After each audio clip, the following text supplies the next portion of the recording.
छठी मैया का व्रत करे संतान सुख की आस, भक्ति में शक्ति मिले पूरी हो सब आस। सूर्य देव का पूजन है जल में खड़े विचार, छठी मैया दे आशीष साकार हो संस्कार। निष्ठा से जो व्रत करे पावे सुख अपार, छठी मैया की कृपा से कटे संकट हर बार। हरे कृष्णा। आप सभी को छठ पर्व की हार्दिक शुभकामनाएं। आज कार्तिक मास के शुक्ल पक्ष की षष्ठी तिथि है और आज ही छठ पर्व का सबसे मुख्य दिन माना जाता है। वैसे तो इस महापर्व की शुरुआत कार्तिक शुक्ल पक्ष की चतुर्थी तिथि से ही हो जाती है, लेकिन आज का दिन सबसे महत्वपूर्ण होता है। यह व्रत काफी कठिन माना जाता है, जिसमें 36 घंटों तक निर्जला व्रत रखा जाता है और पानी में खड़े रहकर सूर्य देवता को अर्घ्य दिया जाता है। छठ व्रत पूजा के दौरान छठ पर्व की कथा को सुनना अत्यंत महत्वपूर्ण माना जाता है। बिना इसको सुने व्रत पूर्ण नहीं माना जाता है। तो आज मैं आपको सुना रही हूँ छठ पर्व की बड़ी ही पौराणिक और दुर्लभ कथा। तो इन कथाओं को बड़ी ही श्रद्धा और प्रसन्न चित्तमन से पूरा अवश्य सुनिएगा।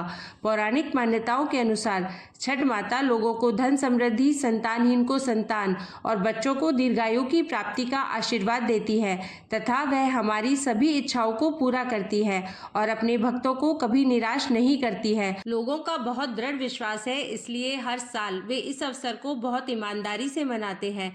छठ माता हमारे जीवन को आनंद और खुशी से भर देती है। जब लोग इस पूजा को करने के बाद दूसरों को खुश देखते हैं तो वे अगले वर्ष से इस अवसर को मनाने की इच्छा रखते हैं।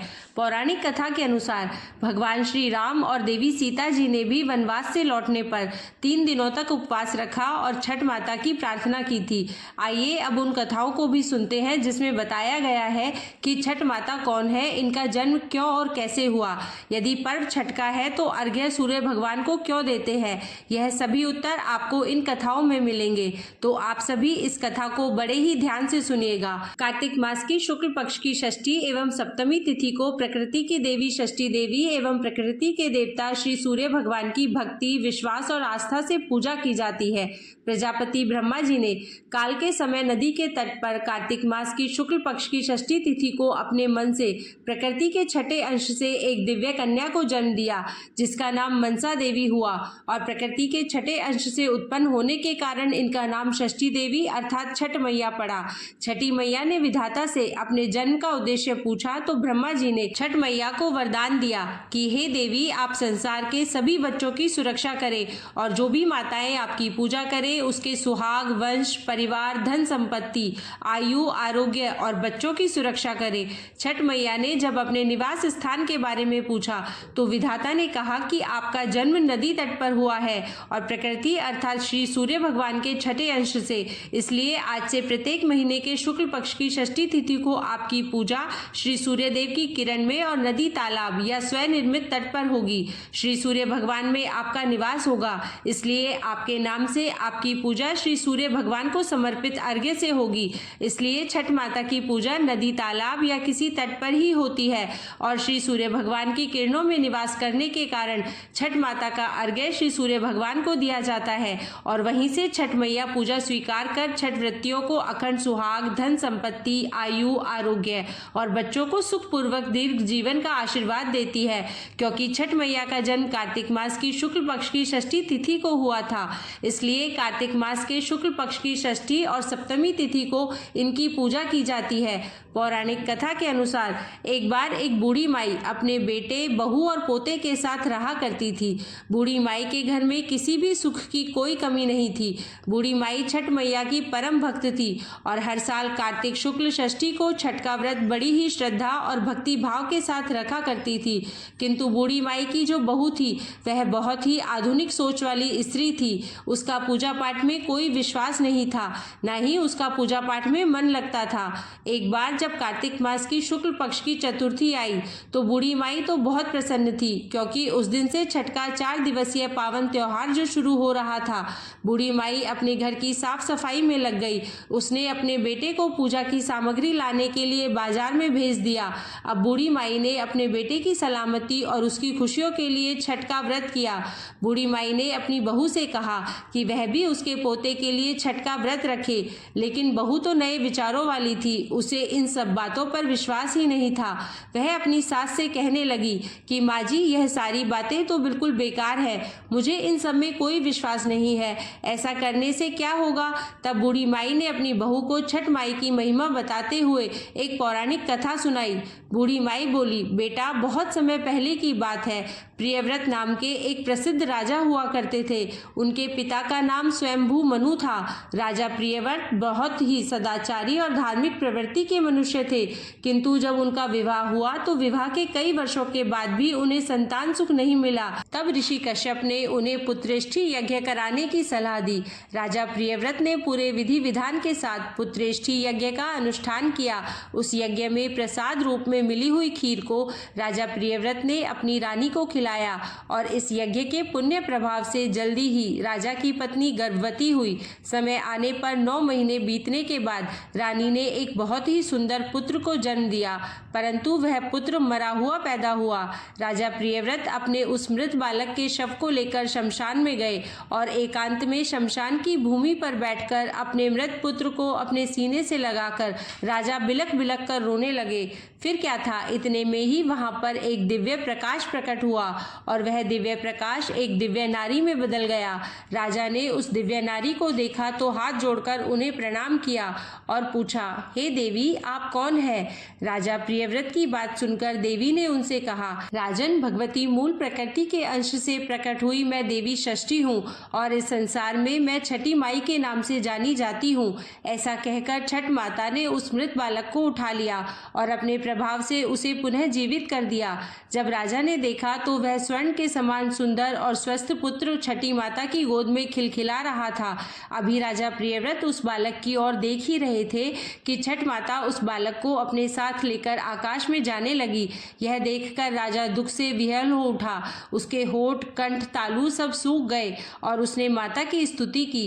राजा के स्तुति करने से छठ माता प्रसन्न हुई और कहा कि हे राजन, तुम सर्वत्र प्रकृति यानी सूर्य, उषा, जल और वायु की पूजा करवाओ और खुद भी करो। प्रकृति की आराधना से और समस्त संसार वर्ष भर सुखी और स्वस्थ निरोगी रहेंगे और दीर्घायु को प्राप्त होंगे। तब राजा प्रियव्रत ने सूर्य, उषा, जल और वायु की तथा छठी माता की पूजा की और व्रत किया। इस पूजा से प्रसन्न होकर छठ माता ने राजा को उनका पुत्र वापस दे दिया।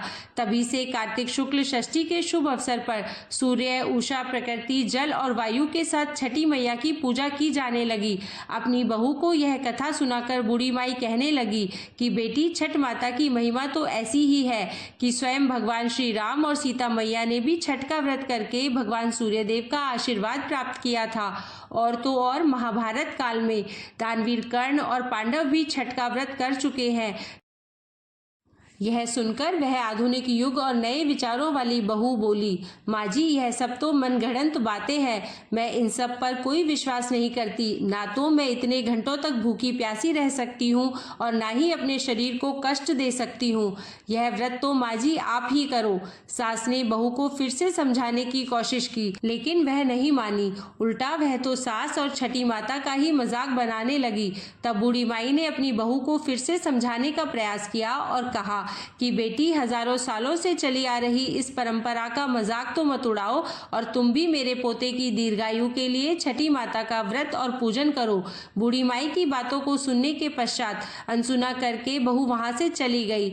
लेकिन बूढ़ी माई ने बड़ी श्रद्धा और विश्वास के साथ नहाए खाए का दिन किया और उधर बहू ने सारा दिन मौज मस्ती में बिता दिया। अगले दिन छठ पर्व के दूसरे दिन यानी कार्तिक मास के शुक्ल पक्ष की पंचमी का दिन आया, जिसे खरना के नाम से जाना जाता है। शाम को जब बूढ़ी माई ने अपनी बहू को खीर और पूरी का प्रसाद दिया, तब बहू ने फिर से कहा कि माँ, इतना कठिन निर्जला व्रत क्यों कर रही हो और इस बुढ़ापे में अपने शरीर को कष्ट क्यों दे रही हो? इससे आपको क्या फायदा होगा? यह सुनकर बूढ़ी माई ने बहू को फिर से छठ माता की महिमा समझाने की कोशिश की, परंतु बहू ने एक बार फिर से अपनी सासू माँ की उन सभी बातों को अनसुना कर दिया और अपने कमरे में जाकर खा पीकर सो गई। वैसे तो सासू माँ कई सालों से अपनी बहू को छठ माता की महिमा बताने की और इस व्रत को रखवाने की कोशिश कर रही थी और उनकी बहू हर साल इसी प्रकार उन्हें टाल दिया करती थी। किंतु ना जाने क्यों इस बार बूढ़ी माई का मन बहुत घबरा रहा था और वह मन ही मन बार बार छठी माई से प्रार्थना कर रही थी कि माँ, यह बच्ची तो नासमझ है, इसे क्षमा कीजिएगा। यह आपकी महिमा नहीं जानती, इसलिए आप इसको क्षमा कर दीजिएगा। अगले दिन कार्तिक मास की षष्ठी तिथि थी। सभी लोग छठ पूजा की तैयारियों में जुटे हुए थे, परंतु बहू अभी तक अपने कमरे में सो रही थी। उस दिन वह बहुत देर से उठी और उठकर बहू ने जब अपने पास सो रहे अपने बेटे को उठाना चाहा, तब बेटे ने कोई जवाब नहीं दिया। बेटा हिला डुला तक नहीं। यह देखकर बहू बहुत घबरा गई और वह भागी भागी अपने पति और सास को बताने के लिए गई। जब उन्हें यह बात पता चली तो सास और पति दौड़े दौड़े कमरे में आए। उन्होंने भी बच्चे को जगाने की कोशिश की, किंतु बच्चा हिला डुला भी नहीं और ना ही उसके शरीर में कोई हरकत दिखाई दी। यह देखकर सभी बहुत घबरा गए और वे उस बच्चे को लेकर वैद्य जी के पास गए, किंतु वैद्य जी ने उस बालक को देखकर उसे मृत घोषित कर दिया। वैद्य जी भी हैरान थे कि इतना अच्छा और स्वस्थ बालक अचानक से कैसे मृत्यु को प्राप्त हो सकता है। बालक को मृत देखकर सभी विलाप करने लगे। बूढ़ी माई का दिल तो पहले से ही घबरा रहा था। पोते की इस प्रकार मृत्यु हो जाने पर बूढ़ी माई के जुबान पर केवल यही शब्द थे कि हे छठी माई, क्षमा कर दीजिए, मेरे पोते के शरीर में सांस भर दीजिए। बूढ़ी माई ने कहा, हे छठी माई, आप तो पुत्र देने वाली हो, उनका पालन पोषण करने वाली हो, तुम समय से पहले मेरे पोते के प्राण भला कैसे ले सकती हो। हे छठी माई, अगर हमसे कोई भूल हुई हो तो हमें क्षमा कर दो। बूढ़ी माई लगातार छठी माता से इस प्रकार क्षमा मांगती हुई प्रार्थना कर रही थी कि वह उसके पोते को वापस लौटा दे। तभी वहां पर एक औरत आई और कहने लगी कि छठी माई का तो आज व्रत है और छठी मैया तो कभी भी किसी भी बात पर अपने बच्चों पर, अपनी संतानों पर नाराज नहीं होती। जरूर आपसे कोई ऐसी गलती हुई होगी जिससे छठी माता बहुत नाराज हो गई है। आज तो छठ का पावन पर्व है, पूरी श्रद्धा से छठी माई को याद करो और विधि विधान से माता का व्रत रखने का संकल्प करो। तब उस औरत ने सासू माँ की बहू से कहा कि बहू, तुम्हारा पुत्र अवश्य ही जी उठेगा। शोक में डूबी हुई माँ के लिए यह शब्द उम्मीद की किरण लेकर आए। उस औरत ने बहू से कहा कि बहू, तुम भी संकल्प लेकर इस व्रत को अवश्य ही रखना। उस अनजान औरत की बातों में कुछ तो ऐसा जादू था कि इतने सालों से समझा रही उसकी सासू माँ की बातों का भी बहू पर असर नहीं हुआ, किंतु कुछ ही क्षणों में उस अनजान औरत ने बहू के मन को एकदम बदल दिया। बहू के मन में छठी माता के प्रति श्रद्धा और विश्वास भर गया और वह आंखें बंद करके छठी माता को याद करने लगी और छठी माता से प्रार्थना करने लगी कि हे छठी माई, मेरे बच्चे को पुनर्जीवित कर दो। मैं अब से हर साल छठ का व्रत अवश्य ही रखूंगी। इस प्रकार आंखें बंद कर जब बहू छठ माता का व्रत रखने का संकल्प ले रही थी कि तभी उसने देखा कि उसकी गोद में बच्चा आंखें खोलकर मुस्कुरा रहा है। इतना बड़ा चमत्कार देखकर सभी परिवार वाले और वैद्य जी भी हैरान हो गए। बालक को जीवित देखकर जैसे ही बहू ने आंखें खोलकर उस अनजान औरत को धन्यवाद करने के लिए अपना सिर घुमाया तो देखा कि वह औरत तो वहां पर थी ही नहीं। सभी समझ गए कि हो ना हो वह अनजान औरत अवश्य ही छठी माता थी, जो स्वयं इस व्रत की महिमा समझाने और उस बहू को ज्ञान देने के लिए आई थी। इसके बाद तो बहू ने बूढ़ी माई के साथ मिलकर पूरी श्रद्धा से छठ पूजा की तैयारी की। शाम को घाट पर जाकर सूर्यदेव को संध्या अर्घ्य और अगले दिन उषा अर्घ्य देकर व्रत का पारण किया। हे छठी मैया, जैसे आपने बूढ़ी माई के विश्वास की लाज रखी और उनकी बहू को सद्बुद्धि दी तथा उनके बच्चे की रक्षा की, ऐसे ही इस कथा को कहने, सुनने और हुकारा भरने वाले सभी परिवारजनों की रक्षा करना, सभी को समृद्धि देना और सभी की संतानों की रक्षा करना। प्रेम से बोलिए छठी मैया की जय। अब आइए श्रवण करते हैं छठ मैया की दूसरी पौराणिक कथा। एक गांव में एक देवरानी और एक जेठानी रहा करती थी। दोनों का बंटवारा हो चुका था। दोनों अलग अलग रहा करती थी, अलग अलग चूल्हे पर खाना बनाती थी और अलग अलग ही रहती थी। कोई भी काम हो सब अलग अलग करती थी। दोनों देवरानी जेठानी को कोई संतान नहीं थी। देवरानी बड़े ही अच्छे स्वभाव वाली और सीधी सादी महिला थी तथा जेठानी थोड़ी सी क्रूर और गुस्से वाली थी, लेकिन फिर भी वे एक दूसरे से सदा प्रेम से बातचीत करके जीवन यापन कर रही थी। धीरे धीरे समय बीतता गया। इस प्रकार करते करते 11 वर्ष हो गए, फिर भी दोनों को संतान सुख नहीं प्राप्त हुआ। एक दिन की बात है, देवरानी जेठानी अपने घर के बाहर बैठी हुई थी और आस पड़ोस की महिलाएं वहां बैठकर आपस में बातें कर रही थी कि कार्तिक मास आ गया है, हमें नियम धर्म से भोजन करना चाहिए, नियम धर्म से भोजन बनाना चाहिए, तुलसी माता की सेवा करनी चाहिए और छठ व्रत वाले दिन बड़े ही नियम धर्म से साफ सफाई से उसका पालन करना है। उन सब की बातें सुनकर देवरानी जेठानी उन सबसे पूछने लगी कि इस व्रत को करने से क्या फल मिलता है, इससे क्या होता है। तब पड़ोसन बोली, सूर्य खटी व्रत है, ये कार्तिक के शुक्ल पक्ष का प्रधान व्रत है। ये छठ व्रत करे जो पूर्ण हो उनके मनोरथ। कोड़ी को मिले काया, लंगड़े को मिले रथ, बांझन को मिलता है बेटा, निर्धन को मिले धन, अंधे को आंख मिलती है। इस प्रकार कहते हुए पड़ोसन ने छठ के महापर्व की सभी विधि विधान उन दोनों को बतलाया। यह सुनकर देवरानी और जेठानी बड़ी ही प्रसन्न हुई और कहने लगी, बहन हम भी छठ का व्रत करेंगे और अपने लिए छठी मैया से पुत्र मांगेंगे और सच्चे मन से पूरी निष्ठा लगन से इस व्रत को करेंगे। दोनों देवरानी जेठानी अपने अपने घर आई। कुछ दिनों बाद कार्तिक मास शुक्ल पक्ष की चतुर्थी तिथि आई। उन दोनों ने चतुर्थी के दिन नियम धर्म से भोजन बनाया। चने की दाल, लौकी की सब्जी, चावल, ये सभी भोजन बनाए और भोजन बनाकर दोनों बड़े प्रेम से भोजन करी। जो देवरानी थी वह अपने आस पड़ोस में भी उस प्रसाद को थोड़ा थोड़ा बांट देती है और थोड़ा सा कुत्ते के लिए निकाल देती है, थोड़ा गौ माता के लिए तो थोड़ा सा बछिया के लिए, और एक पत्ते पर पंछी रानी को रख देती है। और जो जेठानी थी उसने प्रसाद बनाने के बाद किसी को भी नहीं दिया और चुपचाप खा लिया। इस प्रकार से नहाए खाए का दिन तो पूर्ण हो गया। अगला दिन आया खरना का। इस दिन देवरानी जेठानी ने पूरे दिन उपवास रखा और संध्या के समय विधि पूर्वक साफ सफाई से भगवान के प्रसाद के लिए खीर बनाई। खीर बनाने के बाद देवरानी ने तो उस खीर प्रसाद को भगवान को भोग लगाकर छठी मैया को चढ़ाकर अपने खाने के लिए उसने जैसे ही थाली में खीर परोसी, उसे याद आया कि उसने तो घी का दिया जलाया ही नहीं। अब घी का दिया लेने के लिए वह अलग कमरे में गई। फिर क्या था, इधर जेठानी ने भी पूरे श्रद्धा भाव से खीर बनाई। खीर बनाने के बाद वह भगवान को भोग लगाकर बिना किसी को बुलाए, बिना खीर प्रसाद वितरण किए खुद खीर खाने के लिए बैठ गई। फिर उसे भी याद आया कि उसने भी दिया नहीं जलाया है। वह भी दिया लेने के लिए अन्य कमरे में गई। तभी अचानक 2 कुत्ते उनके घर में घुसे और भोजन खाने लगे। अंदर से चपचप की आवाज आई तो दोनों अपने कक्ष के भीतर अंदर जाकर देखने लगी।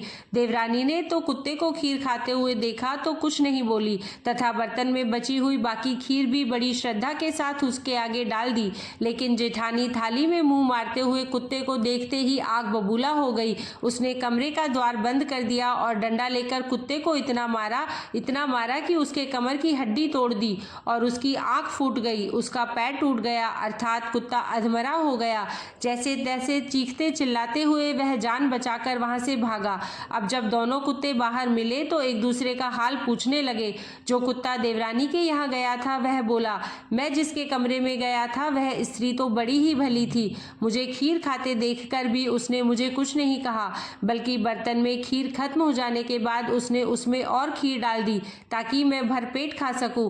उसने तो मेरी आत्मा ऐसे तृप्त की है कि मेरी तो छठी माई से यही कामना है कि मरने के बाद मैं उसी का पुत्र बनूं और जीवन भर उसकी सेवा करके इस ऋण को चुकाता रहूं। जिस प्रकार उसने मेरी आत्मा को तृप्त किया है उसी प्रकार मैं उसकी आत्मा को तृप्त और प्रसन्न करता रहूं। अब तुम बताओ कि तुम्हारे साथ क्या हुआ? तुम्हें देखकर लगता है कि तुम्हारी तो बहुत पिटाई हुई है। दूसरा कुत्ता बड़ी ही दुखी स्वर में कराहता हुआ बोला, हे मित्र, तुम्हारा अनुमान बिल्कुल ठीक है। भाई, आज से पहले मेरी ऐसी दुर्गति कभी नहीं हुई थी। पहले तो थाली में मुंह मारते ही सारा जबड़ा हिल गया। फिर भी भूख से परेशान होकर मैंने 2-4 कौर खाए ही थे कि तुरंत ही वह दुष्टा आ गई और कमरा बंद करके डंडे से उसने मुझे इतना मारा कि मेरी कमर तोड़ दी, आंख फोड़ दी, पैर की हड्डी टूट गई। मैं तो छठी माई से यही निवेदन करता हूँ कि अगले जन्म में मैं उसका पुत्र बनकर उससे बदला चुकाऊं। जैसे उसने मार मार कर मेरी कमर तोड़ी है वैसे ही भीतरी मार से मैं उसका हृदय और कमर तोड़ डालूं। देवरानी ने अपने बनाए हुए संपूर्ण खीर को उस कुत्ते को खिला दी थी, इसलिए उसने दोबारा से बर्तन धोए, साफ सफाई की और पुनः आग जलाकर खीर पकाई। खीर पकाने के बाद उसने फिर से भगवान को और छठी मैया को भोग लगाया। उसके बाद आस पड़ोस में फिर से उसने खीर वितरण की। उसके बाद आचमन करके खीर को बड़े ही प्रेम श्रद्धा पूर्वक ग्रहण किया। इधर जो जेठानी थी वह गुस्से में आग बबूला हो गई थी। उसने दोबारा ना तो खीर बनाई, ना ही घर की साफ सफाई की। उसके सिर पर तो क्रोध सवार था और उस बची कुची खीर को ही ग्रहण कर लिया। इस तरह से दोनों देवरानी जेठानी ने अपने छठ व्रत को पूर्ण किया। कहते हैं कि बेजुबान की बद्दुआ बड़ी ही बुरी होती है। इसे दैव योग ही कहा जाएगा कि दूसरा कुत्ता जो मार खाया हुआ था वह कुछ ही दिनों बाद जेठानी के द्वार पर ही मर गया। अब अपने प्रिय मित्र को मरा हुआ देखकर जो पहला कुत्ता था वह भी दुखी रहने लगा। अन्न जल सब त्याग देता है और इस तरह से 4-5 दिन के बाद वह भी अपने प्राण त्याग देता है। इस प्रकार से कुछ दिन व्यतीत होते हैं और देवरानी जेठानी दोनों एक साथ गर्भवती हो जाती है। लोग कहने लगते हैं कि देखो छठी मैया की कितनी बड़ी कृपा है कि दोनों ने ही एक साथ गर्भ धारण किया है। दोनों ने एक साथ छठ मैया का व्रत किया था, इसलिए छठ माई ने उन्हें आशीर्वाद दिया है।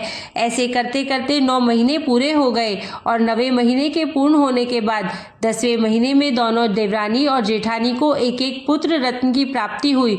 जो मार खाया हुआ दूसरा कुत्ता था वह जेठानी के घर में पुत्र के रूप में आया। पुत्र पाकर जेठानी बहुत ही खुश हुई। पुत्र को लेकर उसने अपने मन में बड़े बड़े सपने बांध लिए थे, लेकिन अगले साल जब छठ का पर्व आया तो उस दिन जेठानी का लड़का मर गया। जेठानी की तो जैसे दुनिया ही उजड़ गई। वह दहाड़े मार मार कर रोने लगी, लेकिन किया क्या जा सकता है। जैसे तैसे उसने अपने सीने पर सब्र का पत्थर रख लिया। फिर तो हर वर्ष उसे लड़का होता और छठ के दिन ही मर जाता। जब 3-4 बार ऐसा हुआ तो जेठानी को इस पर कुछ संदेह हुआ कि आखिर मेरा लड़का छठ वाले दिन ही क्यों मरता है। फिर एक रात सपने में उसे वही कुत्ता दिखाई दिया। उसने कहा, मैं ही बार बार तेरा पुत्र होकर मृत्यु को प्राप्त हो रहा हूँ। तूने मेरे साथ जो व्यवहार किया था मैं उसी का बदला चुका रहा हूँ। छठी मैया ने मेरी पुकार सुनी और मेरे कहने से ही छठी मैया तुझे पुत्र के रूप में मुझे देती है और फिर मुझे वापस ले लेती है। यह सुनकर जेठानी बड़ी ही दुखी हुई और उसने छठी मैया से क्षमा याचना की। और इसके बाद जब छठ का व्रत आया तो देवरानी जेठानी ने फिर से छठ का व्रत किया। देवरानी का बेटा अब 5 वर्ष का हो चुका था। इस बार जेठानी ने पूर्ण विधि विधान से छठ का व्रत किया तो उसे भगवान सूर्य नारायण और छठी मैया की कृपा से फिर से एक पुत्र की प्राप्ति हुई। पुत्र को पाकर जेठानी बड़ी ही खुश हुई। उसका पालन पोषण बड़े ही लगन से करने लगी। जब वह पुत्र बड़ा हुआ तो वह बड़ा ही उद्दंड और माँ को दुख देने वाला हुआ। वह अपनी माँ से कभी भी सीधे मुंह बात नहीं करता था, उन्हें दुख देता, चोरी चकारी करता। आए दिन राजा के सिपाही उसे चोरी करने के जुर्म में पकड़कर कैद खाने में डाल देते थे। जेठानी की बड़ी ही जगहसाई होती। इस तरह से जेठानी का बेटा अपनी माँ को सदैव दुख दिया करता था। वह जीवित तो हो गया लेकिन दुख देना नहीं छोड़ा। जेठानी बार बार छठी मैया से प्रार्थना करती रही, लेकिन जो उसने पाप किया था एक ही बार में कहाँ धुलने वाला था। ऐसे में एक दिन देवरानी के बेटे को अपनी बड़ी माँ का दुख देखा नहीं गया। उसने अपने छोटे भाई को बहुत समझाया और अपने पूर्व जन्म का सारा वृतांत सुनाया, क्योंकि उसे अपने पूर्व जन्म की सभी बातें याद थी और किस प्रकार बड़ी माँ प्रायश्चित कर रही है। अब उन्हें तुम्हें क्षमा कर देना चाहिए। छठी मैया ने तुम्हें उनके गोद में दिया है, अब तुम उनकी सेवा करो, उन्हें दुख मत दो। वे बड़े ही निष्ठा से छठ का व्रत रखती है। यदि तुम उन्हें इसी प्रकार दुख देते रहोगे तो छठ मैया को कौन मानेगा। छठ मैया की महिमा बड़ी ही निराली है। उनके ही प्रताप से तुम फिर से जीवित हुए हो। इस प्रकार अपने बड़े भाई के द्वारा समझाए जाने पर वह छोटा भाई समझ गया और उसे भी अपने पूर्व जन्म का स्मरण हो आया। उसने अपनी माता अर्थात जेठानी को क्षमा कर दिया। इस तरह से वह अपनी माता की सेवा बड़ी ही लगन से करने लगा। छठी मैया की कृपा से पूरा परिवार खुशहाल हो गया। घर में अन्न धन की बरकत होने लगी। देवरानी जेठानी पुत्रवती अखंड सौभाग्यवती हुई। उनके घर परिवार में सुख समृद्धि खुशहाली पुनः वापस लौट आई। बोलिए छठी मैया की जय।